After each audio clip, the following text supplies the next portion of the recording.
There's this idea that we get free money with a Medicaid expansion. This is not money that gets sprinkled down from Washington. This is the taxpayers' money. This is money we're borrowing from other countries. This is money we don't have at this time, and we certainly don't need to be putting our taxpayers, giving them this burden. This is very, very bad for health care jobs in North Carolina, and Representative Earl talked about that. So why are we turning this down? Why are we turning it down for the 3 years that it's guaranteed at 100%? I think it's fear and loathing. Fear of something that you don't control, and I understand that. But I think it's even more than that, loathing of the fact that we have the Affordable Care Act in the first place. And that is the saddest thing. To do something just because you're mad, rather than to do the right thing for the people of North Carolina, the health care providers of North Carolina, and the taxpayers of North Carolina.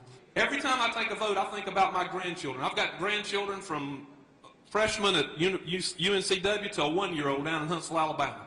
And I think about their future. Because I don't want to leave them in a second or third world country, you know, where they're not going to be able to afford to turn on air conditioning in the summer or heat in the winter or put gas in a car if they even have one. But that's what we're headed towards, folks. Now, you can stick your head in the sand and act like we're not, but that's exactly what we're heading towards. If we continue down the path we're on. We're not but just a few years behind Greece.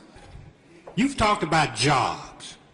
You haven't created a job in 2 years that you've been here. You got 23,000 jobs sitting out here on the line right now. You're not doing anything to create jobs. You got, let me give you one figure. The figure 9.2. That's what the unemployment figure is for this state, the 5th highest in the country. It was 9.2 last year. It's 9.2 now. What's it going to be next year this time? If you don't do something to create some jobs. It's not free money. It's our share, North Carolina's share of a federal law and a federal budget.